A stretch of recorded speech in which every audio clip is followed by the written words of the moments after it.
গ্রামে দুই ভাই ছিল। বড় ভাইয়ের নাম ছিল রমেশ আর ছোট ভাইয়ের নাম ছিল গোপাল। গোপাল এবং গোপালের বউ ছিল খুব নিরীহ।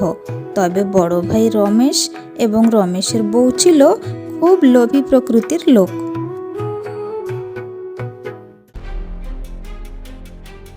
কি গো, বলছি তোমার ছোট ভাই আর ভাইয়ের বউকে কত টানবে শুনি।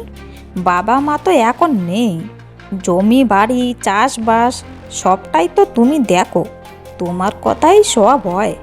এখন তোমার ছোট ভাইয়ের আর কি দরকার, কামকা আমাদের অন্ন ধ্বংস করছে। হ্যাঁ গো, তুমি একেবারে ঠিক কথা বলেছ। ওর এখন আর কি দরকার? ও তো শুধু শুধু আমাদের ঘরে বসে আছে। আমি ভাবছি কাল সকালেই সব কিছুর ভাগাভাগি করে দিব। এমনিতেই বাবার সব ধন সম্পত্তির দেখরেখ আমি করি। ওকে শুধু অল্প স্বল্প কিছু দিয়ে দেব, তাতেই ও খুশি হয়ে যাবে। হ্যাঁ গো, তুমি একেবারে ঠিক কথা বলেছ। কাল সকাল হতেই সব কিছুর একটা এস্তো করে ফেলো দেখি।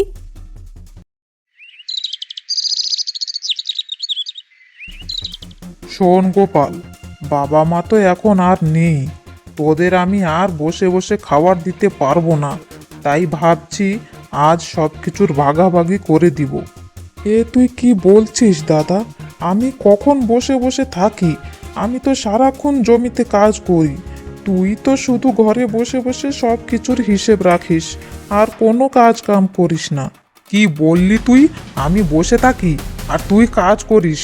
সব কিছুর হিসেব কিতেব করতে কত কষ্ট করতে হয় সেসব আর তুই কি করে জানতে পারবি? হ্যাঁ গো ঠাকুরপো, আমরা আর তোমাদের খরচপাতি উঠাতে পারবো না। এবার থেকে তোমরা নিজেরাই নিজেদের খরচপাতি বুঝে নাও। ঠিক আছে দিদি, তোমাদের যদি এটাই ইচ্ছে তাহলে তাই হোক। ঠিক আছে, তাহলে আজ থেকে ওই মাটির ঝুপড়িতে তোরা থাকবি, আর এই পাকা ঘরে আমরা থাকবো। কেমন কথা দাদা? আমি এই মাটির ঝুপড়িতে থাকবো আর তুই ওই পাকা ঘরে থাকবি কেন? কারণ আমি বড় ভাই, আর আমি সব কিছুর দেখরেখ করি, তাই সব কিছুর ওপর আমার বেশি অধিকার।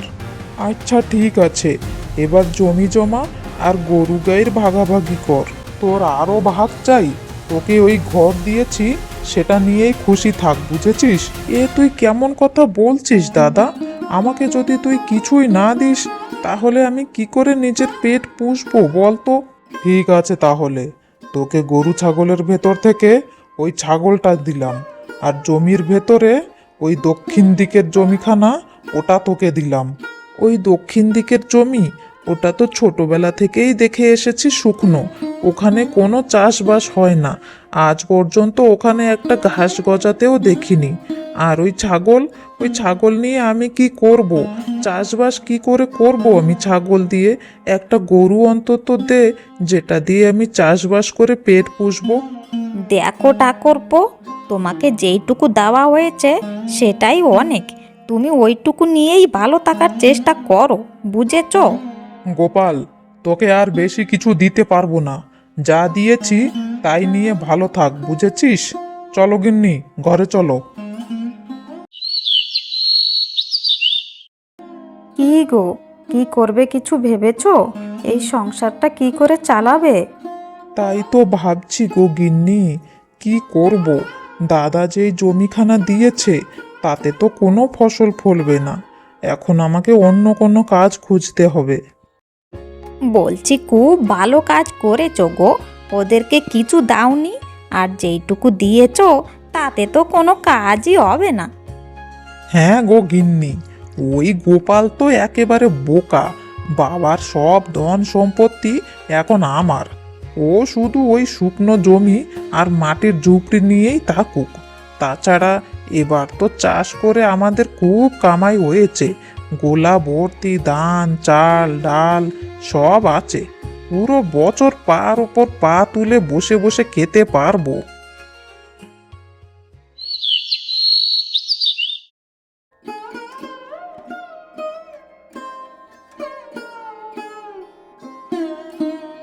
কি গো, কিছু পয়সা জোগাড় করতে পেরেছো?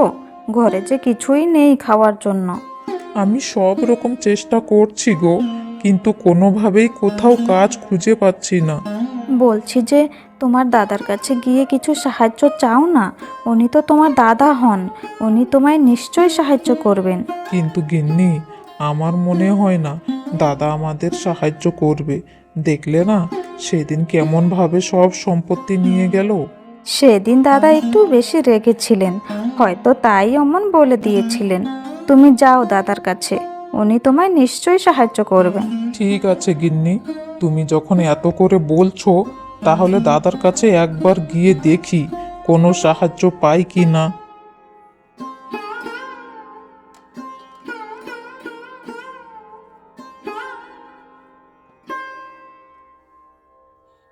কি রে গোপাল, আজ আমাদের ঘরে এলি যে? দাদা, তুই তো জানিস আমার অবস্থা, দুবেলা খাবার খাওয়ার জন্য পয়সা রোজগার করতে পারছি না। বলছি দাদা, তুই যদি কিছু টাকা দিয়ে সাহায্য করতিস তাহলে খুব ভালো হতো। এসেছে তোমার ভিখিরি ভাই ভিক্ষে চেতে। বলছি আমরা কি এখানে ধর্মশালা খুলে রেখেছি বুঝি, যে যখন এসে যা চাইবে তাই দিতে হবে? শোন গোপাল, তোকে আমি কোনোভাবেই সাহায্য করতে পারবো না। আমি তোকে যা দেওয়ার দিয়ে দিয়েছি, এখন তোকে আর কিছু দিতে পারবো না। তুই এখন এখান থেকে চলে যা।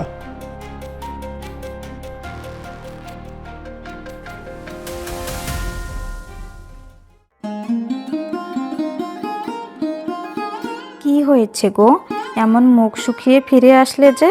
দাদা সাহায্য করতে মানা করে দিল নাকি? হ্যাঁ গো, দাদা আমাকে টাকা দিতে মানা করে দিল, তার উপর বৌদি আমায় যা নয় তাই বলে অপমান করলো। তুমি চিন্তে করো না গো, দেখবে একদিন না একদিন নিশ্চয়ই আমাদের কপাল খুলবে। এই নাও, আমার কাছে এই 2টো পয়সা ছিল, আমার জমানো পয়সা। এই পয়সা নিয়ে কিছু চাল ডাল কিনে আনো। যা, পয়সা দুটো যে পড়ে গেল। এ কি, 2টো পয়সা ছিল, তাও এই ছাগল খেয়ে নিল। এই ছাগল, আমার টাকা দুটো ফিরিয়ে দে। বের কর, বের কর বলছি আমার টাকা।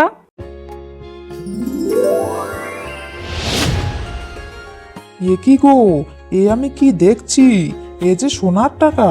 হ্যাঁ গো, আমিও তো তাই দেখছি। এই ছাগল যে সোনার টাকা দিল, তার মানে এ কোনো সাধারণ ছাগল নয়, এ একটা জাদুর ছাগল। হ্যাঁ গো, তাই তো দেখছি। এবার আমাদের কোনো অভাব থাকবে না। এই সোনার পয়সা দিয়ে আমাদের সব দুঃখ কষ্ট দূর হয়ে যাবে।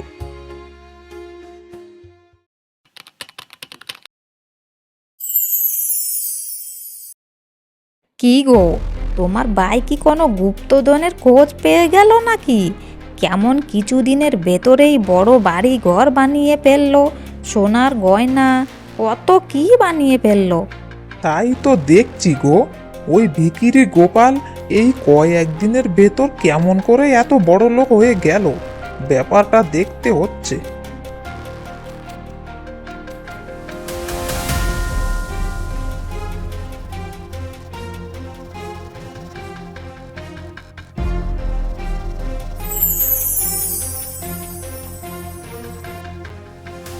এবার বুঝেছো তোমার ভাই কেন এত বড় লোক হয়ে গেল? তাই তো দেখলাম গিন্নি, এ যে চমৎকারী ছাগল, তার মানে ওই ছাগলটাই ওকে দিয়ে আমি ভুল করে ফেলেছি। হ্যাঁ, দাও, আর একটু দাও তোমার প্রিয় ভাইকে।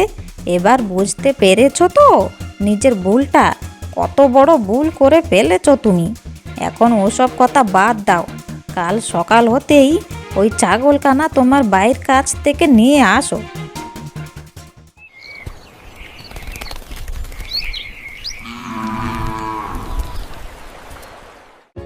কি রে গোপাল, তুই তো দেখছি এখন খুব বড় লোক হয়ে গিয়েছিস।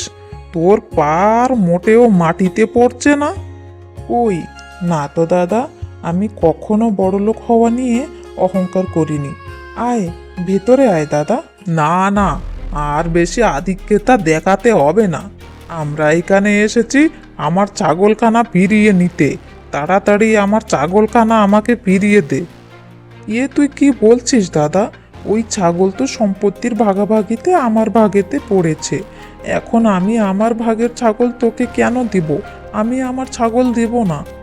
বাবা গো বাবা, তোমার এত বড় সাহস হয়ে গিয়েছে বুঝি? এখন তুমি তোমার দাদার মুখে মুখে তর্ক করছো? না বৌদি, আমি দাদার মুখে মুখে তর্ক করতে চাইনি। আসলে ওই ছাগলটা আমার খুব প্রিয়। তুই অন্য কিছু চা দাদা, তুই যা চাইবি তাই দিব, কিন্তু ওই ছাগলটা দিতে পারবো না। তোর দেখছি খুব সাহস হয়েছে, তুই আমার মুখের ওপর মানা করছিস। তবে রে, তোর একদিনকে আমার একদিনকে ডেকে নেব তোকে আমি। চলো গিন্নি।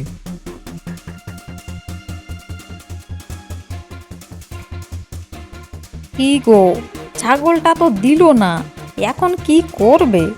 ঘি যদি সোজা আঙ্গুলে না ওঠে তাহলে আঙ্গুলটা বেঁকাতে হবে, বুঝেছো গিন্নি? কি বলছো তুমি? আমি কিছুই বুঝতে পারছি না। তোমার মাথাটা কি একেবারে গিয়েছে নাকি? আরে, আমার কথার মানে হলো, ওই ছাগলটাকে যখন ও দিল না তখন ছাগলটাকে চুরি করে আনতে হবে, বুঝেছো? ও, তাই বুঝি। একেবারে ঠিক বুদ্ধি করেছো গো তুমি। আজ রাতেই ছাগলটাকে চুরি করে আনতে হবে।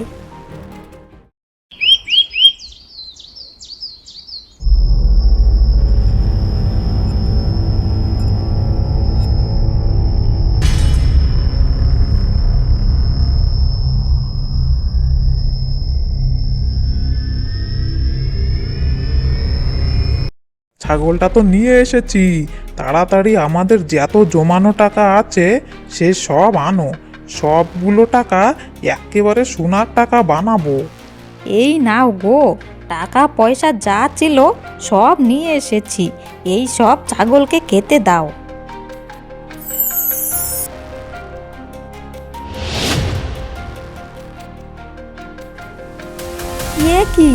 এ কি হলো গো? এতগুলো টাকা খেতে গিয়ে সব একসাথে যে ছাগলটার গলায় আটকে গেল, আর ছাগলটা মরে গেল। হায় হায় রে, আমার সোনার টাকা! কি গো, এখন কি করবে? সব টাকাই তো ছাগলের গলায় ভেতরে আটকে আছে। সব হলো কি তোমার ভুল, বুঝলে? ছাগলটাকে একটা একটা করে টাকা দিবে, তা না করে একসাথে সব দিয়ে দিলে। এখন বোঝো টেলা, সোনা টাকা তো জুটলো না, তার ওপর জমানো টাকাগুলোও সব গেল। এখন কি হবে গো? আমার এতগুলো টাকা কিভাবে পাবো আমি? চুপ করো তো, আর কি করব? সোনার টাকা তো জুটলো না, এখন ওই ছাগলটাকে কেটে ওর ভেতর থেকে আমাদের সব জমানো টাকাগুলো বের করতে হবে। হ্যাঁ গো, তাই করো।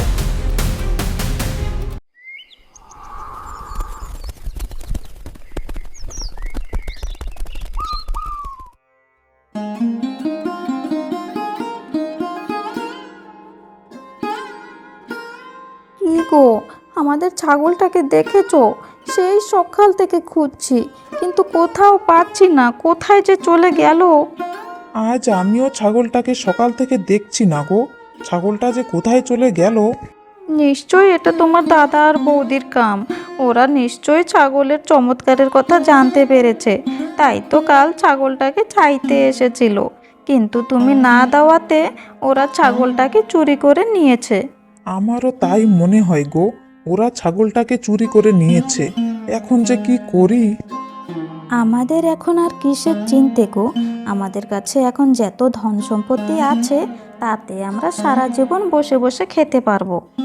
না গো গিন্নি, ধন সম্পত্তি একদিন না একদিন সব শেষ হয়ে যাবে, তখন কি করব আমরা? তা কি করবে বলে ঠিক করেছো তুমি? আমি ভাবছি, সম্পত্তির ভাগাভাগিতে যেই দক্ষিণ দিকের জমিটা আমার ভাগে পড়েছে ওখানে চাষবাস করা শুরু করে দিব। কিন্তু ওই জমিটাতে তো কোনোদিন কোনো ফসল ফলেনি, তুমি কি করে ফসল ফলাবে? তার থেকে ভালো আরও একটা ভালো জমি কিনে ওখানে চাষ করো। না গো গিন্নি, ওই জমিটা আমার বাবার শেষ চিহ্ন, তাই আমি অনেক কষ্ট করব, কিন্তু ওই জমিটা আর খালি রাখবো না। ওই জমিতে আমি ফসল ফলিয়েই ছাড়বো।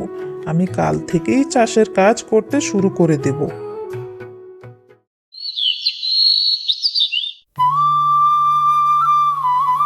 গিন্নিকে তো বড় মুখ করে বলে আসলাম যে এই জমিতে ফসল ফলাবো, কিন্তু কিভাবে যে এখানে ফসল ফলাবো তাই তো বুঝে উঠতে পারছি না।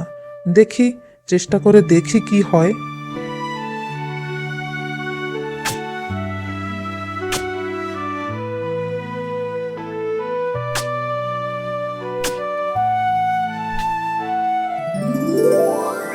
এ কি, এখানে এমনভাবে কি চকচক করছে, দেখি তো একটু ভালো করে। এ কি, এ কি চমৎকার! এ যে সোনা ভর্তি হাড়ি, এই জমির ভেতরে এটা কিভাবে এলো? যাই, তাড়াতাড়ি আর দেরি না করে এগুলো বাড়িতে নিয়ে যাই।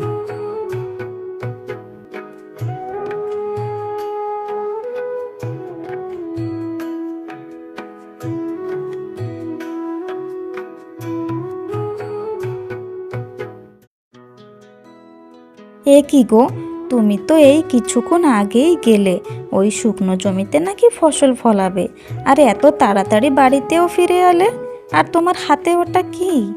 নি, তোমায় এমন খবর দিব না, তুমি খুশিতে একেবারে পাগল হয়ে যাবে, বুঝেছো? কি খবর গো, তোমার মুখ এমন খুশি খুশি, কি হয়েছে বলো না আমায়। দেখো গিন্নি, এই হাড়ির ভেতরে দেখো, সোনা ভর্তি হাড়ি। ও মা গো মা, এত সোনা, এত সোনা তুমি কোথা থেকে পেলে গো? এগুলো আমি আমাদের জমির ভেতর থেকে পেয়েছি। যেই জমিতে ফসল ফলে না বলে দাদা আমাদেরকে দিয়ে দিয়েছিল, সেই জমি থেকে সোনা বের করে এনেছি, দেখো। তাই বুঝি? সত্যি গো, তোমার দাদা নিজের কপাল নিজেই পোড়ালো। যেই সম্পত্তিগুলো কোনো কামের নয় ভেবে আমাদেরকে দিয়ে দিয়েছে, সেইগুলো থেকেই সোনা বের হচ্ছে। জানো তো গিন্নি, আমার মনে হয় ওই জমি কোনো খারাপ শুকনো জমি নয়।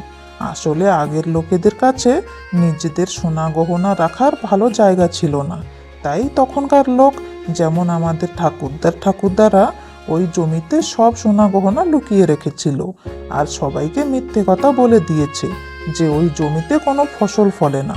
তাই আর কেউ ওই জমিতে কোনোদিন চাষই করেনি। এখন আমি সব জানতে পেরেছি। এবার ওই জমি থেকে সব সোনা ঘরে এনে ওই জমি আমি আবার চাষ করব আর ফসল ফলাবো। সত্যি গো, তুমি অনেক পরিশ্রমী। তোমার জায়গাতে অন্য কেউ থাকলে এত সোনা পেয়ে পার উপর পা তুলে বসে বসে দিন কাটাতো, কিন্তু তুমি এখনো ফসল ফলানোর জন্য কষ্ট করে যাচ্ছ। হ্যাঁ গো, আমাদের কাছে যতই সম্পত্তি থাকুক না কেন, কখনো গর্ব অহংকার করে ঘরে বসে থাকতে নেই।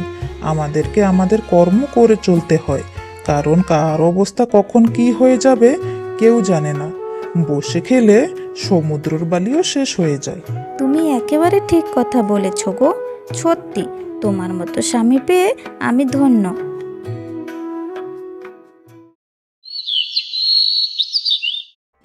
কি গো, তোমার ভাইয়ের ছাগলটা তো এখন আর নেই, তবুও ওদের কাছে ধন সম্পত্তির কোনো অভাব নেই। আর যেই জমি শুকনো বলে ওকে দিয়ে দিয়েছ, ওই জমিতে সে এখন নানা রকমের ফসল ফলাচ্ছে। এখন তো আমাদের থেকে বেশি চাষবাস আর জমি জমা ওদের কাছে আছে। গিন্নি, তুমি ওর ওপর আর হিংসে করো না তো। আমি ভেবেছিলাম সকল কষ্ট কাজগুলো আমি করি আর ও শুধু আরাম করে, কিন্তু এখন জানতে পারছি আমি তো শুধু ঘরে বসে বসে হিসেব কিতেব রেখেছি, কিন্তু আসল কষ্ট কাজ তো ও করেছে। জমিতে জমিতে চাষ করে ধান রোপে সকল ফসল ফলিয়েছে। চাষবাস করার অভিজ্ঞতা ওর আছে, তাই ও শুকনো জমিতেও ফসল ফলাচ্ছে, আর আমি এখানে ঘরে বসে বসে আছি।